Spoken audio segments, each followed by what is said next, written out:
Welcome to the deep dive. I'm really glad you could join us today because we are looking at a fundamental tension that you have almost certainly experienced firsthand. Oh, absolutely. It's a tension you can feel in almost any workplace. Right. It's a clash that happens every single day, Hmm. probably in the very building where you work right now, or within the systems you interact with regularly. Yeah. We're talking about the friction between how human brains actually naturally solve problems and how modern corporate structures demand that problems be solved. Which are often two entirely different things. Exactly. Completely different. And that gap, that space between how your mind wants to work and how your boss wants you to work, it's causing a lot of unseen frustration. It really is. And to understand why that friction exists, we really have to look at both the biology of cognition and the sociology of the workplace. Spot on. So our mission for you today is to explore a brand new psychological study, one concerning ADHD traits and problem solving. And then we want to place that science right next to a very personal, real-world perspective on how these academic findings play out in rigid corporate environments. It's a fascinating pairing of sources. It is. We have a source document today that bridges these two worlds perfectly. Hmm. It starts by outlining a January 2026 academic study from the United States, and then it pivots into a commentary on corporate culture, specifically looking at the corporate environment in Japan. Right. Okay, let's unpack this, because whether you are someone who meticulously writes down every single step of a plan, or someone who just gets a sudden flash at the answer while you're commuting to work, you're going to find your own specific work style reflected in these findings today. To set the scene for this, if you can visualize it with us, imagine the backdrop of our discussion today slowly transforming. On one side, we have the sterile, highly observable, data-driven environment of a modern psychology lab, complete with the cognitive testing modules and researchers quietly noting every variable. Exactly. And then on the other side, that lab bleeds into the stark, rigid environment of a traditional corporate boardroom.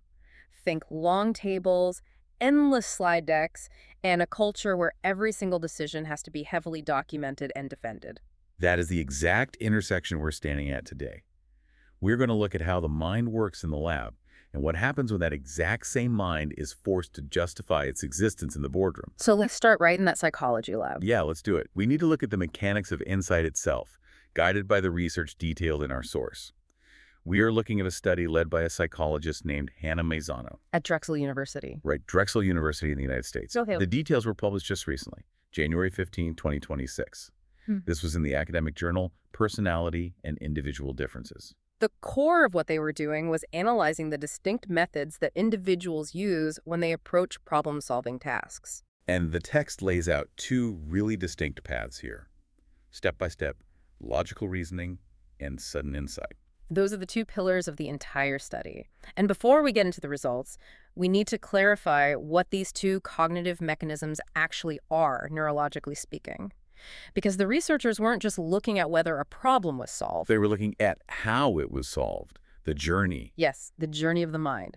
So step-by-step logical reasoning, which we might call deductive reasoning in a clinical setting, is highly conscious. It is deliberate. It is the active manipulation of information in your working memory. You're holding the pieces in your head and moving them around on purpose. Exactly. Now, sudden insight or intuitive processing is a completely different neurological event. It involves the subconscious mind doing large amounts of pattern recognition out of view, and then it delivers a fully formed answer to your conscious awareness. To give a quick visual for you listening, sort of, and explain, like a five version before we get into the weeds here. Think of step-by-step logical reasoning as building a staircase out of wooden blocks. Okay, I like that. You take block A, you place it down, take block B, place it on top. Anyone watching, you can see exactly how you're getting higher and higher. You can document the placement of every single block. Right, it's totally visible. But sudden insight, on the other hand, is like suddenly teleporting to the top floor. You're just instantly there. You're just standing there. Both methods get you to the top floor. But the journey is fundamentally different. You didn't build the stairs, you just arrived. That is a really great baseline analogy, but we do need to quickly graduate from the teleportation idea, because the study makes it very clear that intuitive insight is not magic. Right, it's not actual teleporting. No, what's fascinating here is that the study treats both of these methods as completely valid, empirically sound paths to a solution. The brain is doing the work in both scenarios. It's just doing it behind a curtain in one of them. Exactly. In the deductive, step-by-step model, the work is happening mostly in the prefrontal cortex. heavily relying on working memory. In the intuitive, sudden insight model, the work is happening in a more distributed network across the brain. It often involves the right hemisphere drawing broad, loose associations between seemingly unrelated pieces of information.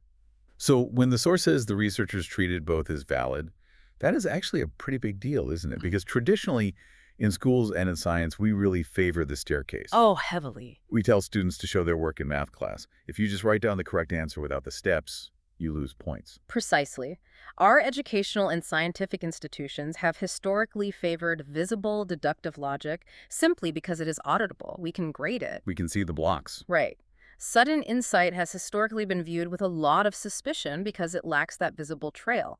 But Hannah Mairsano's team at Drexel University is putting sudden insight on the exact same level of validity. They are saying that subconscious pattern recognition is a real, measurable mechanism for problem solving. Which brings us to a crucial definition. The study specifically links this sudden insight mechanism to ADHD traits.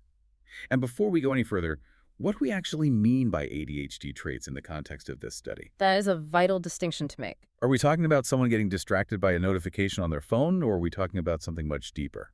In the context of cognitive psychology and problem solving, when we talk about ADHD traits, we are usually looking at things like divergent thinking, a high degree of cognitive flexibility, and the ability to process a wide array of stimuli simultaneously. So taking in a lot of data at once. Yes. It's the brain's tendency to not filter out peripheral information. For step-by-step thinker, peripheral information is just a distraction. They want to focus only on the blocks right in front of them. Tunnel vision on the task. Right. But for an intuitive thinker with high ADHD traits, that peripheral information is the raw data their subconscious uses to form a sudden, unexpected connection. And that leads to the headline finding of the study. The researchers concluded that ADHD traits can actually serve as a powerful asset in creative problem solving, not a deficit, a tangible advantage. Yes. The intuitive problem-solving style associated with ADHD is a genuine strength. It reframes the trait entirely. It really does. The ability to leap over the visible steps and arrive instantly at the correct conclusion via subconscious processing is a highly valuable tool. But the researchers didn't just stop at saying these traits are good. Why, they measured it. They measured the performance based on the specific level of those traits, and the results run completely counter to how we usually think about skill distribution. Here's where it gets really interesting, because the study revealed a highly counterintuitive discovery regarding those trait levels and task performance. When we think about traits, we usually expect a linear effect. Like a straight line on a graph. Exactly. If a little bit of a trait gives you a certain result, more of it gives you more of that result. Yeah. But Hannah Mairsano's team found a paradox. Let me lay out the exact findings from the source for you. Go ahead. First, individuals with high levels of ADHD traits demonstrated strong performance. Second, individuals with low levels of ADHD traits also demonstrated strong performance. Both extremes did well. Right. But third, individuals with moderate levels of ADHD traits showed the lowest performance. High is good, low is good, middle is the absolute worst. It creates a U-shaped curve of performance. That U-shaped curve is really the crux of the academic portion of our source text. And if we want to understand why that happens, we need to look at cognitive specialization. Okay, let's break that down. Let's look at the low trait group first. Sure. Individuals with low levels of ADHD traits likely demonstrated strong performance because they possess a highly effective, deeply ingrained capacity for uninterrupted deductive reasoning. They are the master staircase builders. Exactly. Their minds are optimized for focusing on one variable at a time, holding it in working memory, and logically deriving the next step without getting distracted by loose association. Right. If I am low in those traits, I am great at following a complex algorithm all the way through to the end without losing my place. I am a specialist in linear thought. You are. Now look at the other end of the curve. Individuals with high levels of ADHD traits demonstrated strong performance because their minds are optimized for rapid subconscious pattern recognition. They are the teleportation specialists. Yes, they do not rely on strict linear working memory to solve complex problems. Their brains excel at taking in a massive amount of disparate data, letting it simmer in the subconscious, and waiting for the right hemisphere to suddenly connect the dots. They are pure specialists in intuitive processing. I have to ask, though, how do you even measure a sudden insight in a lab setting? Hmm. I'm just picturing someone sitting in a sterile room waiting for an epiphany. If I were a researcher, how do I know the participant didn't just calculate the answer really fast in their head? It's a great question, and it really gets to the heart of cognitive testing. While our source doesn't detail the exact methodology of the Drexel study, typically researchers use things like remote association tasks or anagrams to figure this out. What does a remote association task look like? They might give you three seemingly unrelated words like cottage, Swiss, and cake, and ask you to find the fourth word that connects them all. Cheese. Cottage cheese, Swiss cheese, cheesecake. Exactly. Now, did you consciously think through every single food you know until you found a match for all three? Or did the word cheese just suddenly pop into your head? It just popped into my head. I didn't think about it at all. Right. That is intuitive processing. And researchers can track eye movement, response time, and even use EEG to measure brainwave activity to differentiate between someone who is systematically testing options versus someone who experiences a sudden aha moment. So they can literally see the difference in the brain. The brain lights up entirely differently when an insight occurs compared to when a deduction is made. Okay, that makes perfect sense. So we have our two groups of high performers, the methodical deductive thinkers on one side and the rapid intuitive thinkers on the other. They both do well because they lean heavily into what their brains are naturally best at. Yes, they are playing to their specialized strengths. Which brings us to the people caught in the middle. The study explicitly states that those with moderate levels of ADHD traits showed the lowest performance. We really need to talk about this middle ground. Why does having a moderate amount of these traits result in the worst outcome? It's all about cognitive interference. When you have moderate traits, you are essentially caught in a neurological tug-of-war. A tug-of-war between the two styles. Exactly. You have enough of the trait that your brain constantly tries to generate sudden intuitive leaps. But you have low enough levels that you still feel compelled to try and strictly adhere to step-by-step logic. You are trying to run two very different operating systems at the exact same time, and they clash. So to go back to the visual, it's like I start building the staircase. I put down block A, I put down block B, and then my brain gets an intuitive flash and says, hey, I bet the top floor is right up there. So I try to jump for it. Right, you abandon the blocks. But because my intuitive muscles aren't as strong as someone with high traits, I miss the jump, I fall back down. Now I've lost my place on the stairs and I have to start all over again. That is a very accurate way to conceptualize it. You are unable to fully commit to the strict, methodical patience required for pure deductive reasoning because your brain keeps wanting to jump ahead. It's impatient. Yes. But at the same time, you lack the overwhelming, powerful pattern recognition of someone with high traits. So your jumps aren't always accurate. You are in a constant state of internal friction, constantly interrupting your own problem-solving process. I really want you, the listener, to pause and consider this dynamic in your own life. Have you ever been in a situation, maybe managing a project, or even just organizing your house, where you tried to compromise between two completely different strategies? That happens all the time. You didn't fully commit to either one. You tried to be highly structured, but you also wanted to be spontaneous and go with the flow. And because you tried to walk the middle path, you ended up with a worse outcome than if you had just fully embraced one distinct style. The brain rewards specialization in this context. Compromise, when it comes to the mechanics of problem solving, seems to lead to cognitive gridlock. It really highlights how important it is to understand your own cognitive profile. The Drexel study is essentially saying, figure out which end of the U-curve you naturally lean toward and optimize for that, rather than trying to force yourself into the middle. And this is exactly where our source material makes a hard pivot. Right, from the lab to the real world. We have been talking about the idealized environment of the psychology lab, where performance is objectively measured by whether you got the answer right or wrong. This study clearly establishes that intuitive problem solving is a genuine strength. But the author of our text takes this academic conclusion and applies it to the reality of the modern workplace. The text argues that while sudden insight is an asset in theory, it faces an enormous hurdle in practice, especially within large corporations. If we connect this to the bigger picture, we can clearly see the systemic friction between human cognition and corporate structure. The boardroom versus the brain. Exactly. We just established that the brain can solve problems invisibly through subconscious pattern recognition, but large companies are not built to trust the invisible. Not at all. They're built entirely around risk mitigation, reproducibility, and paper trails. And the source details an incredibly frustrating reality regarding this: the absolute requirement of proof. The author asserts that in the workplace, even if someone proposes the correct solution through intuitive reasoning, it is often dismissed outright if it isn't accompanied by formal references or documented sources. Let's examine that dynamic for a second. The corporation does not care that your brain successfully executed a complex subconscious pattern recognition task. They only care about the documentation. Show me the blocks. Show me the blocks. And the author specifically points out a cultural context here, noting that this outright dismissal is frequently the case in Japan. Right, the Japanese corporate context is explicitly mentioned in the source. And while we don't want to overgeneralize, Japanese corporate culture is historically known for highly structured, consensus-building processes. Ideas often need to be heavily vetted and documented before they even reach the decision makers. The Ringy system is a good example of that kind of consensus building. It requires a lot of sign-offs. Yeah, exactly.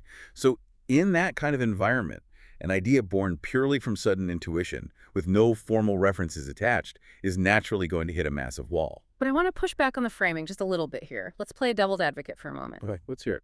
If I am a manager at a large corporation and an employee comes to me and says, we need to completely restructure our supply chain, I don't have the data to prove it yet, but my intuition tells me it's the right move. I cannot just approve that. No, you can't. My job is to protect the company's assets. I need the step-by-step logic. I need to know the return on investment. I can't run a department on pre-fail. Just trust me. So isn't the corporate demand for the staircase entirely rational? That is a completely fair point. It is highly rational from the perspective of risk management. If the employee is wrong, and I approved it based on their intuition, I get fired. Exactly. If they build a spreadsheet and the spreadsheet is wrong, well, we can blame the data. The documentation is a shield for the manager. Yes. Bureaucracy is a defense mechanism against human error. The corporation needs step-by-step logical reasoning because it is the only language a bureaucracy can speak. It needs auditability. It needs to know that if you leave the company tomorrow, someone else can open your files, follow your logic, and replicate your work. Sudden insight, by its very definition, happens inside one person's head.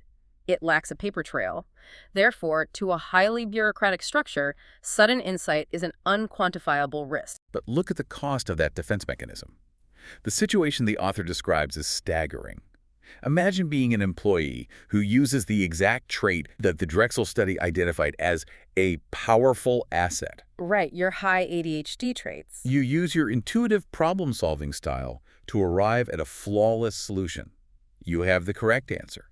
It could save the company millions. But because you arrived at it via an invisible process, your solution is rejected. The company would rather have a meticulously documented mediocre idea than a sudden, undocumented, brilliant one. That is the trade-off. It is the reality of prioritizing process over outcome. And look closely at the phrasing the author uses in the text. They state that the intuitively reasoned solution is dismissed outright. Dismissed outright. It's not tabled for later. It's not sent to a research team to gather the data to prove it. It is discarded. The idea isn't evaluated on its merits at all. It's rejected simply because its format doesn't match the company's language. So what does this all mean for the actual human being who has to deal with this every single day? That is the core of the issue. The source material moves from this systemic observation into a deeply personal account. The author shares anecdotes from their own career, stating that they have repeatedly proposed solutions based on their intuition. Over and over again. Over and over, they have offered the correct answer. And the text reveals something truly frustrating. In many instances, it takes years before those ideas are finally validated by the company. Years. Think about the psychological endurance required to experience that repeatedly. You see the solution clearly. You articulate it to your team. You are told you are wrong because you lack the formal references. And then you just have to sit there. You sit there and watch as the step-by-step thinkers slowly, agonizingly spend years building their deductive logic to arrive at the exact same conclusion you reached years prior. It is the punishment for being right, but being too early. If you are a teleporter, you are standing on the top floor waiting for everyone else to build the stairs. It has to be maddening. And the author adds a detail here that I think is one of the most revealing parts of the entire text. They note that eventually, former colleagues reach out to them to admit that the author's original proposal was correct. But the text explicitly says they reach out privately. That word privately is doing a lot of heavy lifting in this narrative. Why privately? Why not bring it up in the next team meeting? Hey, everyone, it turns out Sarah was right about the supply chain issue 3 years ago. Because to do that publicly would be to admit that the company's rigid requirement for formal references actually delayed a good idea for 3 years. It would threaten the validity of the bureaucracy itself. Precisely. Acknowledging the success of unconventional, undocumented intuition is culturally taboo in a highly structured environment. The step-by-step thinkers cannot publicly validate the intuitive thinker without undermining their own reliance on the process. The private message, the quick email, the quiet conversation by the coffee machine is an admission of reality in a system that publicly demands conformity. It's a quiet tragedy for the individual. And this leads to what the author identifies as a profound loss of belonging. The text concludes that when a company refuses to recognize intuitive approaches, what is naturally a strength is forcefully turned into a weakness. The environment essentially weaponizes your own brain against you. The author makes a very specific point here, stating that individuals with developmental differences will understand this feeling all too well. That inclusion expands the scope of the commentary significantly. By mentioning developmental differences, the author is linking this specific workplace frustration to a much broader experience of marginalization. How so? People with neurodivergent traits often spend their entire lives navigating systems, whether that is public school, university, or corporate offices, that were fundamentally not built for their specific cognitive operating systems. I really want you to think about that sense of alienation. What does it do to a person's morale, to their passion for their work, when their deepest, most accurate insights are treated as illegitimate? It drains them entirely. You know you are capable. The Drexel study proves scientifically that your cognitive style is an asset. Your past track record privately proves you are right. But the public structure of your daily life treats you as inadequate simply because you don't use their approved method of deductive logic. It has to be exhausting. It leads to intense imposter syndrome. Even when you are succeeding, the system makes you feel like you are failing because you weren't doing it the right way. You start to second-guess your own intuition. You do. You might even fall into that moderate trap we discussed earlier. You try to force yourself to be a step-by-step thinker, and your performance actually drops because you are fighting your own nature. Exactly. It's no wonder the author decided they couldn't just exist in that system anymore. Which brings us to the culmination of our source material. The text doesn't end on a note of despair. It pivots to a very clear vision for the future. The author states their final goal clearly. They say, that is precisely why I want to build a company where such ways of solving problems are welcomed and where people can stand confidently behind them. They are moving from observing a systemic failure to trying to construct a functional alternative. And the phrase, stand confidently behind them, is vital. It isn't just about getting the boss to approve the intuitive idea. No, it is about removing the shame. It is about creating an environment where an employee doesn't feel like they're breaking the rules or pulling a fast one on the company simply because they arrived at a solution via subconscious pattern recognition. But practically speaking, I have to go back to my manager hypothetical from earlier. This raises an important question. What would a company like this actually look like?